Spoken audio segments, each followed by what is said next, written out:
Good evening, everyone. On a Thursday night, I've been traveling all day, and I just hopped out of the shower. I'm a bit refreshed now, so that's good. Mark Rogers, TV, the voice of college football. This is what we do each and every day as we break down football on the collegiate level. The NFL channel will come maybe in 2025. College football each and every day here at Mark Rogers TV, the voice of college football. So we hope that you have had a chance to run down our Week 9 previews, which include USC Colorado, Penn State taking on Michigan State, Ohio State, Wisconsin, the big one in the Big Ten, South Carolina, Tennessee. We've got a matchup between LSU and Auburn, of course. That's a huge one, as well as Clemson's taking on Boston College as a 33-34 point favorite. Oklahoma, Kansas State. We've talked about that one as well with Jason Ray from Last Word on College Football. So please dive into the previews as we get you set for Week 9, which kicks off, of course, tonight with an undefeated SMU team, right? Yes, in Houston, SMU at Houston, the Thursday night game. And then tomorrow night on Friday night, we've got Colorado hosting USC. USC in the thick of the Pac-12 South Division race. Keep that in mind that they've got the head-to-head win over Utah, but they still have a very difficult game coming up next week against Oregon. And we're this deep into the season. And guess what? USC has yet to win a game on the road. So 13-point favorite at Colorado could be a bit shaky, considering the Buffaloes, before the past 2 weeks, they've looked rough the last 2 weeks, have been completely outclassed against Washington State 41-10 and annihilated by Oregon the week before on the road 45-3. But before that, Colorado playing some decent football. They beat Arizona State by 2 scores, and they hung with a number of other teams. They beat Nebraska, which is looking less and less like a decent win, but they beat Nebraska, of course, coming back from 17-0 down in overtime in Boulder. I will grab the comments off the live chat. Somebody, I will check to see who that is, I believe gets us started with a really good question. So we're going to start there, especially considering where we are at this point in the season, headed toward Week 9. Once we complete these Week 9 games, that College Football Playoff Selection Committee is going to get their minds together and hammer out the metrics, hammer out the eye test, and all the other things that they put together, which seem to change every year, and decide what the College Football Playoff rankings will look like in their first inaugural attempt at it. I will take calls at 860-325-3687. Of course, if you're on the line, whether this is live right now as we do it on a Thursday night, or you catch the post once it records and posts to YouTube, please subscribe to my YouTube channel. I think it's going to be worth your while. But if you have not watched any videos, if you've not dived into the material, certainly check out our content. I believe we will convince you that this is the place to be for the college football fan who loves the sport that we love. And there's the number at 860-325-3687. I'll take your calls at 860-325-3687. Where did we get started on the chat? And excuse me hovering over the screen. I apologize. You can see I'm not my normal setup. Therefore, I don't have a second laptop screen. So that's one liability. Also don't have a number of other niceties here, but we're going to take a call, and then I will get to the live chat. All right. It's Mark Rogers TV, the voice of college football. Who's on the line? What's up, Mark? It's CFP Jared. Hey, how's it going today? I'm doing well. How about you? I am doing just fine. What's going on? We got a pretty nice slate of games, for us, like you just mentioned, coming this Saturday with LSU, Auburn, Ohio State, Wisconsin. But, me being an Alabama fan, I just wanted to get your opinion on, Saban said, in one of his press conferences, not one of his press conferences, a radio call, I believe it was, that Tua's injury wasn't as serious as it was, the one that he had last year versus Georgia. And so, being that he was back on the field in 12 days last year versus Georgia, I'm pretty happy now. I feel like that that's like a lot more assurance that he'll be able to play versus the LSU, versus LSU. But I don't know how, what sort of health he'll be in, but I definitely think he'll play. So I just want to double check here. And again, I apologize because I'm kind of limited in regards to my resources. The LSU game is November 2nd, correct? It's the very next week. It's next Saturday, right? I believe. Or is it November 9th? No, it's November 9th. Okay, so that's huge. Obviously, that's another week. And I believe both teams have a bye before the big game in Tuscaloosa, right. I believe. So it's November 9th. So we're looking at the injury happening on October 19th. That was this past Saturday. So we're looking at 1, 2, 3 weeks. We're looking at 21 days between injury, and obviously he did have some medical care there in between, but we're looking at a more extended period of time in which he's going to be able to recover. And if Nick Saban is on top of his prognosis and is stating the truth in regards to it being less serious as it was last year on the other ankle, then that's all good news. I do think that hampered Tua throughout the rest of the season. We saw it against even, 5 weeks later against Clemson. And of course, the Oklahoma game was before that. I would really need to watch those games again. I watched the Clemson game close to 3 times, the national championship game, but the Oklahoma game, I would love to go back and see if there's any noticeable effects on him. But we were talking about 4 to 5 weeks at that point, even against Oklahoma. So this is a bit more condensed, but it's longer than I really considered. And when you really line it up, it's giving him some time. And the medical treatment for these guys just gets more extraordinary all the time. What they're able to bounce back from and what the medical staffs are able to do in a short period of time is pretty remarkable. So I'm not a doctor. I'm not going to be able to give you much of a thought on that, except that there's more time than it seemed at the time of the injury for many of us that were like, okay, wow, LSU's coming up. Wow, this is bad. We'll just have to wait and see. We're not going to see him this week, and we're not going to see him before LSU. So it's the LSU game's going to be just a trial by fire. That's going to be his first real test on that ankle. So there was so many days ago, maybe a day or two after the injury. I can still see it now, but so there was a ton of Alabama fans who were running into walls and just going crazy over it. Because Mac Jones, of course, isn't a Tua, but he's still an okay quarterback. He didn't play amazing versus who did we play last week? Tennessee. Yeah. And he didn't play amazing. There was 3 drop balls, I believe, and the combined could have, should have, would have, whatever. Could have gone for around 40 yards. So he could have played. The stat line could look much better, but still, I'm not gonna say he's a Tua.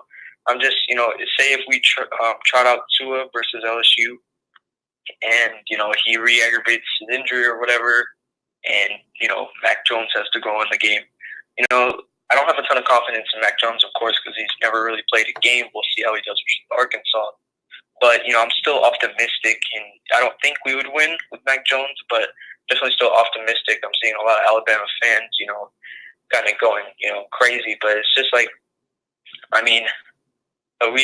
don't know what Mac Jones is, so, there's no reason to really get super upset about it right now before we can really even get a full game under his belt. I know that people are enamored with LSU, and I am as well. I've got them ranked number 1 in the country based on their resume. But let's not tie the outcome of this game solely on Tua's presence being in the game, that Alabama only has a chance if he's there. I would not be shocked whatsoever. I would not be shocked, and this is pretty much of a sports axiom across the board, that if you lose a star player, sure, you don't want to lose that guy. You don't want him out of the lineup, and it's going to hurt you long term. But for one game, for one effort, don't be surprised if there's even just an even greater sense of urgency and laser focus approach out of that coaching staff, starting with Nick Saban himself on down the line, and the players to prove that we can do it without Tua, and that they just don't go out there and really lay it on the line and play an extraordinary game at home without Tua. I would not be surprised if they could pull off the win without him. Oh yeah, I agree with you there. Of course we have so much talent. It's kind of acting like we don't have all that talent when of course we do. And then I wanted to. This will probably be my last point, but I wanted to talk about Clemson. Of course, we haven't seen them play great. They've got off to a few slow starts. Trevor Lawrence, I believe, now leads the ACC in interceptions. They almost lost to North Carolina, but excuse me, I still feel like they're there, and I'm not going to just give up all hope on them. Of course, if you want to rank them for how they played, they're not a top 4 team in my opinion, how they've played so far. But I feel like they're only saying that, I don't know, like Clemson struggling. I think it's just more Trevor Lawrence kind of trying to live up to expectations that he's obviously not gonna. There was a huge bar set for him this year. Being how he played last year. Shredding Alabama's defense and whatnot. But I feel like he's trying to live up to those expectations, but he really can't because some of them were impossible coming into this year. And so I think that once he gets in his rhythm towards the season, the end of the season, and getting into the conference championships and whatnot, I think he'll be back to himself, and we'll see the regular Clemson that we thought we would see coming into this year.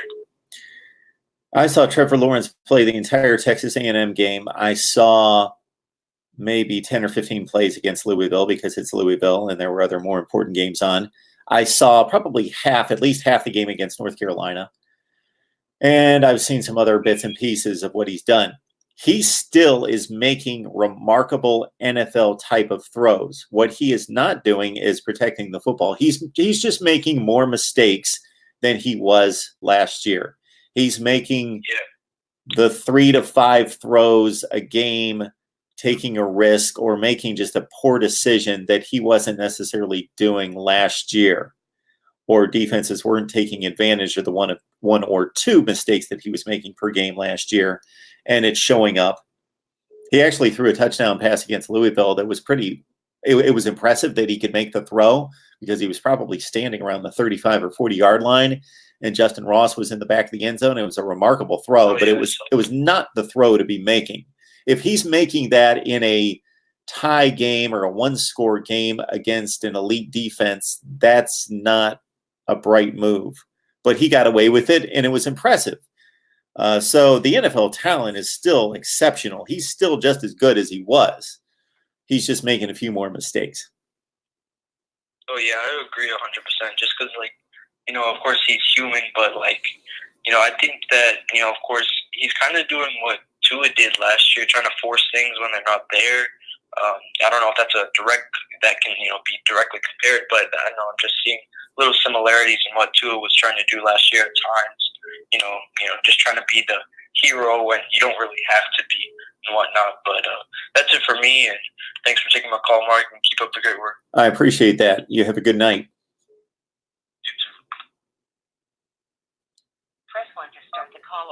All right, we are going to get to the live chat because I thought this initial question was a really good one from Dale, and then we will go from there. Mark Rogers TV, the voice of college football, who's on the line? Hey, my friend, it's MT8, baby. Yes, it is. I would never mistake that voice. Never. I just wanted to credit you with all the info that I have tried to Twitter you about coaches getting possibly fired, and I don't expect you to address that on a daily video. So I just wanted to tell you, I may Twitter you what I'm seeing from CBS or from whoever, but knowing what you do otherwise, that you can't pass that word out. So I just wanted to tell you that straight up. Well, that has a lot to do with it. You're my Sure. man. I appreciate that. You know, Navy, if you would like to email me and run down all of the what you would consider to be legitimate coaching hot seats and rumors that have some level of credibility and legitimacy to them, we can address those and just pick them off one by one. Dude, I just don't know anything that I'm seeing Yeah. that I have sent to you. I don't know if any of that is believable. So I just send it to you, and my buddy NCIS, I send that info out and go forward from there. Now, I watched the Scott Frost video today. Yeah. Talking about this Maurice Washington. Mm-hmm. that Talented said kid. Yep. He's bailing out, but Frost said, well, you know, maybe we can save him or whatever. And I'm just like, man, I don't even want to go through all that crap. Just me. Meaning just get rid of the kid. It's the same thing with these coaches. You know, the Michigan coach, the Rutgers coach, the Maryland coach, the yada, yada, yada. It's beginning to get really old. Well, I think Hearing all this. I think we're dealing with two different things here in regards to the coach's conduct versus the player's conduct. So with Maurice Washington, he arrived at Nebraska with off the field issues. He then had off the field issues, at Nebraska. Now he's having more, apparently. So it may be time. I am all for forgiveness, but wisdom and discipline mixed with the forgiveness. There needs to be restitution made, and then there needs to be a change made. There needs to be regret and change and accountability is what needs to be done with these kids. But I believe in forgiveness, but let's see a change in behavior, and we will hold you accountable then to that standard. I just wanted to appreciate the fact that you don't go into all this coaching discussion of firing here, and here, and here, and here. I do enjoy that you're not doing that. So that's all I got to say. And a lot of people do that because that's clickbait. You know that, Navy Thomas. As soon as you put a name like an Urban Meyer and say, Urban Meyer going to Florida State, Urban Meyer going to USC, I didn't pull the trigger on talking about Urban Meyer and USC until I just saw it all over the place and saw that it was a legitimate talking point because a lot of things lined up there. And so we did address that. But you can attach the name Urban Meyer, for example. There are others, but he would be at the top of the list with a ton of jobs. And I'll get a lot of views because people want to hear what the possibilities are of him coming to their team. So that's the easy way, yes. But we try to be a little bit more legitimate than that. So I appreciate that. The latest gossip that I saw is Mack Brown from University of North Carolina to Michigan when they fire Harbaugh. Okay. Oh, please. I don't see that. I don't really see that. I don't think that would be a good move for either party. Not that Mack Brown could not do a good job at Michigan, but considering his age, I don't think that's a good move for Michigan. I don't think that's a good move for Mack Brown either. I think he's at a place where he's loved and adored. He's already done it there. He's done it well. He understands the campus, the environment, the administration. He's at home there. It's like Dan Mullen going back to Florida. He's at home there, and there's not a ton of pressure there. Sure, they want him to win, and he's starting to put those building blocks in place, but they're not going to hold him to his feet to the fire to win a national championship like if he goes to Michigan. No, that's not a good fit. That reminds me one question about Florida State. They're horrible. That's the answer. Bobby Bowden. Oh, okay. Bobby Bowden, he retired. Did they hire Terry Bowden? As the head coach? No. Maybe that's who they need to have done, because this Taggart, I don't think he's going to make it. But, Terry, okay. as you know, Terry Bowden was a fine coach at Auburn, did an excellent job there, and then later was at Akron just a few years ago and actually won a division championship in the MAC, something Akron had never done, and got them to a decent bowl game for that level of school. But I think, again, we're talking about somebody who's a little long in the tooth, and I think Florida State can do better than that. But I understand the obvious ties. He would appreciate the legacy and the program and what needs to be done there. He understands the culture, the administration, all of that. Yes. So, okay, I'm going to get out and let you get some other people in. I appreciate it, Navy Thomas. So, You have a good night. we'll talk to you later, my friend. Sounds good. Definitely. Stay in touch. All right, Mark Rogers TV, the voice of college football. Let's get to the live chat. I saw right out of the gate with Dale here. And again, I apologize if I hover. I don't have my contacts in, and I've got to be able to see. So the first question here is, how many undefeated teams make the playoff? 1, 2, 3, or 4? And we take a call. So I can wait a little longer to ponder how many undefeated teams there will be after the conference championship games. Mark Rogers TV, the voice of college football. Who's on the line? Hey, Mark, it's McD Sports 4. McD Sports 4. You got that date with Minnesota coming up, that long-awaited date against that program that you hate for some reason. I've never been able to figure that out, but for some reason you got something against Minnesota. And family rivalry right there. I have some family. Oh, okay. That are Okay. fans. All right. We're beating them. I mean, I don't know how we're going to do it. I don't either. But we're beating them. Okay. 39-37 mail, and that's my score prediction. I mean, if Okay. you look at Minnesota, they have trouble beating teams like South Dakota State, Georgia Southern, Fresno State. Fresno State's not as good as they were last year. Yep.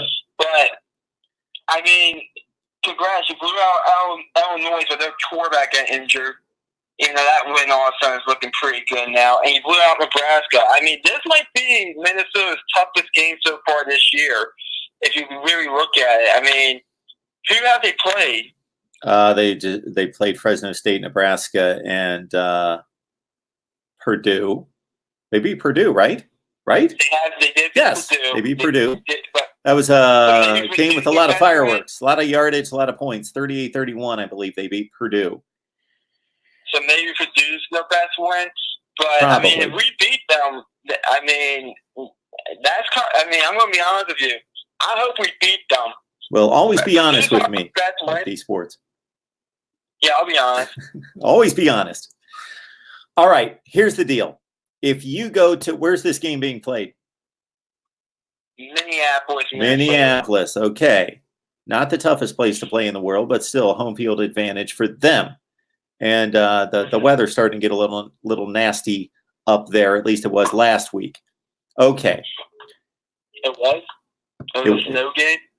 They had a bit of a snow game. What was that? 2 weeks ago against Nebraska. They had flurries in the air against the Cornhuskers. They are playing well. You can't deny that. Yes, they squeaked by some of the teams that you mentioned early, but they dominated Illinois. They dominated Nebraska. They played really well against Purdue, and yes, that was a close game, but that was on the road. Minnesota's they're a good team. They are one of the 25 to 30 best teams in the country. I have them ranked number 12. That's based on the performance on the field. I would not be shocked. There's not a huge talent gap between these two teams. Absolutely not. Maryland might have more talent. As you know, as well as I do, based on the recruiting rankings, Maryland might have more talent than Minnesota. I would not be shocked if Maryland won this game. Just cover the spread, though. Can you give me? I got the 17 points, but I believe Minnesota is the better team and will win the game. I'll give Minnesota about a 70% chance of winning the game. Okay, we'll see what happens. But I think this. I think with Duffy covering that 17-point spread, I think that's a big spread right there. I think that's too big for this game. I think the spread should. I think it is too. I think it should be like 8 points. Yep, I was going to say the same thing. We're on the same page. And listen, Indiana. Let me say something about Indiana. They are underrated as hell. I watched them play. I was not expecting that last week from Indiana. Tom Allen, it seems like he knows exactly what he's doing. So Indiana, watch out for them. And the reason why I'm bringing that up, Indiana, is because we played Indiana. Excuse me. They were the better team, but I thought everything came together. I thought that game came down to execution at the end, and we just couldn't come through. That's the only reason why we lost that game. Well, that's part of the game, McD. Execution. I know, but I'm just saying we were able to hang. It wasn't like the Maryland team you saw blow out Syracuse, and it wasn't the Maryland team that you saw lose 59-0 to Penn State. It was a pretty balanced team, I would say, against Indiana. And we just came up a bit short. It happened. But the real reason why I'm calling is because I want to talk about Michigan. If Michigan loses this game against Notre Dame, Jim Harbaugh will be out because they're losing to Ohio State. They won't be in the New Year's Six Bowl. And I'll come out and say this. If they lose this Notre Dame game, they will have 2 other losses coming, one of them being Ohio State, and the other one, they will lose the following week to Maryland on the road or Indiana on the road. Oh, now you're hedging your bets between Indiana and Maryland. So an 8-4 Michigan team is going to get Harbaugh fired. I don't believe so. I believe that they're going to lose this game against Notre Dame. I think Notre Dame's better than Michigan. I think they go to the big house and they win this game. I think Notre Dame's one of the 10 best teams in the country, and Michigan's more in the top 20. I just think they're better, and they've got more to play for. This is huge for Notre Dame. For Michigan, sure, in terms of tradition and pride and rankings and all that sort of thing and perception, it's big. But in terms of anything tangible, it's meaningless for them. They're done. If they lose, they will not make a New Year's Six Bowl. Well, they're done now. They cannot win a championship. Even in the Big Ten, even if you consider the Big Ten still be a possibility, this doesn't affect the Big Ten, and they're not getting to the college football playoff. They've got 2 losses. So this is a meaningless game from a tangible aspect for Michigan. I don't think so. They could still make a New Year's Six Bowl with 2 losses. 3 losses, maybe even 3 losses. We saw Florida go 9-3 last year and make a New Year's Six Bowl. So they go to the Peach Bowl instead of the Citrus/Capital One Bowl. Yeah, see, to me, who cares? I care. The New Year's Six Bowl. To me, that's something that's elevated. Yeah, it's elevated.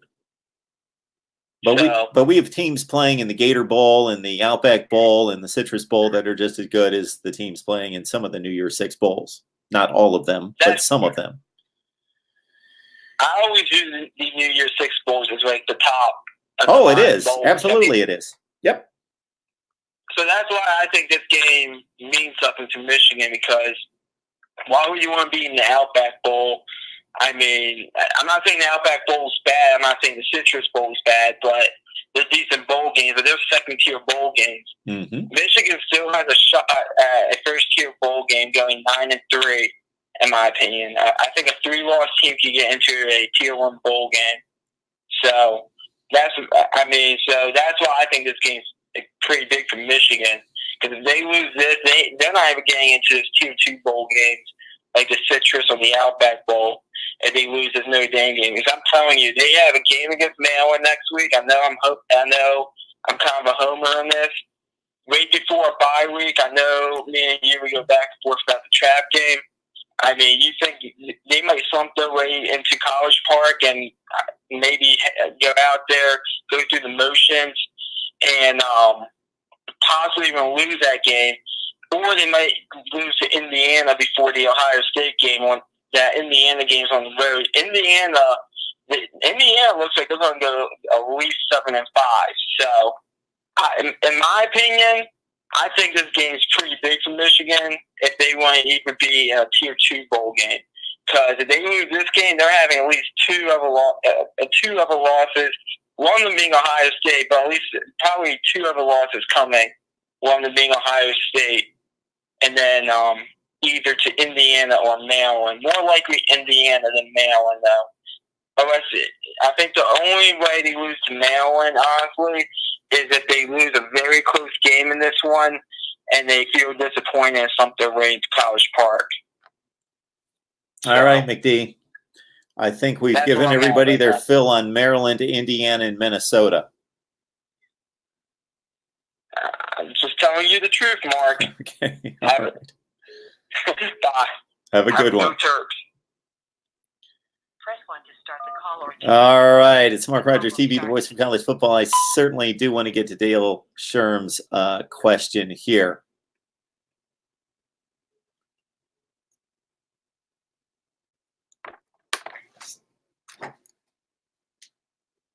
Hey. Hello?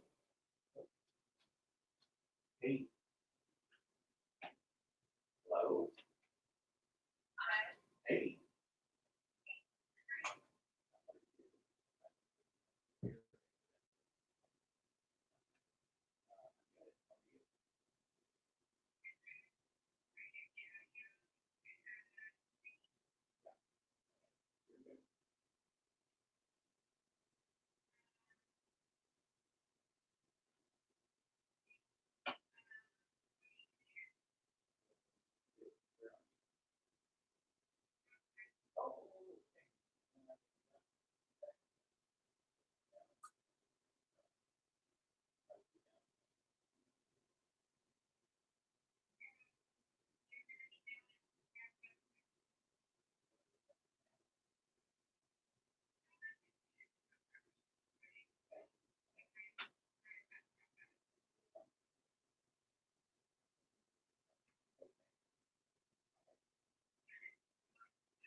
I greatly apologize for that, but we are done for the night. I appreciate all the comments and questions, and I know I just jumped on the line just to say hi and see what you guys thought about the weekend in college football. So we will catch up soon, and enjoy the weekend.